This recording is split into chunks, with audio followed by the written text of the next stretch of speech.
So often fans of franchises are targeted and called toxic, but for once, we finally have AT&T CEO, the boss at HBO Max, not insulting fans and simply respecting them, actually admitting during an interview with The Verge that yes, fans' opinions do matter and they are the top priority. Fans usually tend to get what they want. Now, this is a pretty lengthy interview, but I mainly wanted to focus on like one or two sections where they are discussing the Snyder Cut and HBO Max. As all of you know, we are finally getting the Snyder Cut of the Justice League in 2021, and it will be an exclusive to HBO Max. So this was just announced, so this is probably why he's doing an interview and he's really discussing it.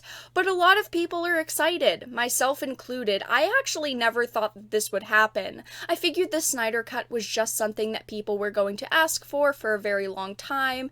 It would become kind of infamous, we'd talk about it for a couple of years, and then people would mainly forget about it. But no, they're actually going ahead and doing it, which is awesome to hear. But let's just get right into the interview since, like I said, it is lengthy, and there is a good chunk that I do want to read. The interviewer asked, "Are you going to hold out until the Snyder Cut hits?" And then an army of DC fans are like, "I want this on my Roku," and then they have to cave. Because that's what happened with Fox and the Super Bowl. At some point, Fox just had to cave and give Roku subscribers the Super Bowl. Are you saying eventually that the demand is going to be so high that Roku is just going to have to cave? And the HBO Max boss said, "I don't know if caving is actually the way to think about it. The consumer wins at the end of the day, and I think we've put together a product offering that has multiple Snyder cuts." At the end of the day, the consumer wins? Ooh, I like hearing that. The interviewer said, "Is that a positive or a negative that there's multiple Snyder cuts?" He went on to answer, "The reference to the Snyder Cut is that it's a passionate fandom. There's a passionate fandom around Friends. There's a passionate fandom around Harry Potter. There's a passionate fandom around, I mean, you name it on the platform, the DC Library. There's a passionate fandom about Crunchyroll. Passionate fandom around Studio Ghibli." These are the types of statements that as a consumer I like to hear from these companies and from these bosses that I'm giving my money to. I want them to respect me. I want them to respect fans, and I want them to respect their consumers, and even small statements like these ones matter a lot. I mean, just listen to the wording that he's using here, passionate.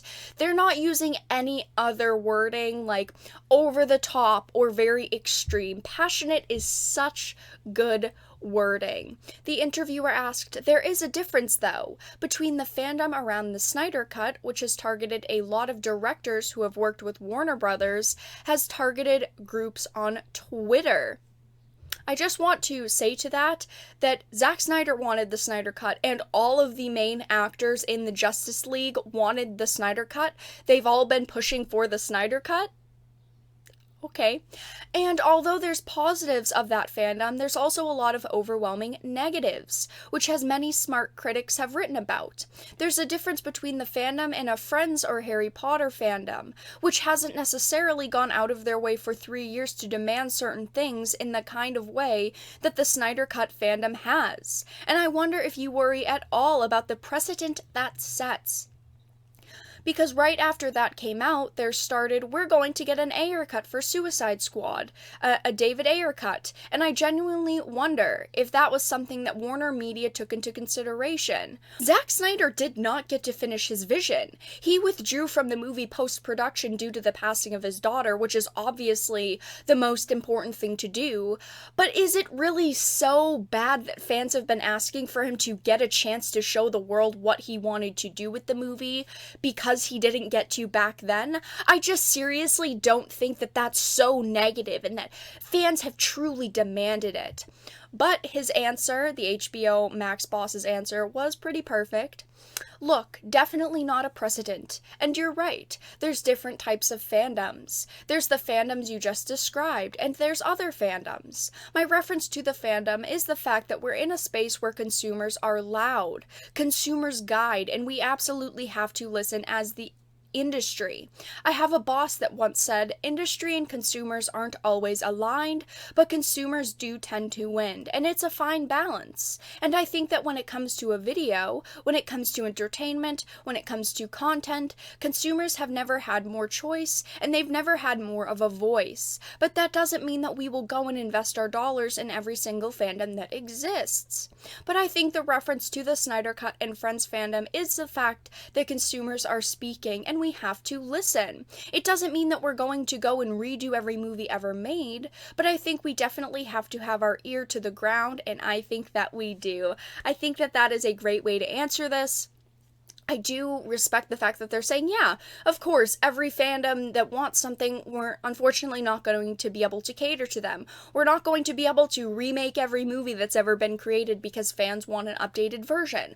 But we will listen to them when they are loud and when they are vocal, and we think that, yes, we can make money. At the end of the day, they are a company, they do want to make money, but it's nice that they're actually seeing how many fans, they're seeing the scope of how many fans truly want the Snyder Cut, and the actors and actresses as well. All of them have been behind things like the Snyder Cut. They've all wanted it, and I do think truly that it is only fair that Zack Snyder is given a chance to show his vision to the world. He did so much of the movie, and then at the very end, post-production, he had to, drop out of the project due to real life issues, and I think that it's just only fair that he gets a chance to really show everyone that. And I'm really glad that at the end of the day they are listening to fans, but they're also listening to actors and actresses and directors. Even I will admit that yes, everything that has fans will also have critics, and sometimes critics simply want things to fail. You will have those negative parts of the fandom, but I am extremely happy to hear that they're actually listening to what fans want. I was personally really shocked to hear that the Snyder Cut was going to happen, because usually when fans ask for something, they don't get it. It goes a couple of years, couple of months, and then everyone forgets about it. And I'm really happy that they are doing the Snyder Cut, and at the end of the day, I'm just really happy for Zack Snyder in general. But that's all that I really had to discuss in this video. The HBO Max boss isn't kicking fans to the curb. They're actually saying that yes, fans are extremely important to business, but if you enjoyed this video and found it important or interesting, please make sure to give it a like, and of course if you did not, make sure to give it a dislike. I appreciate your support either way, but I will talk to you all again in the next video really soon.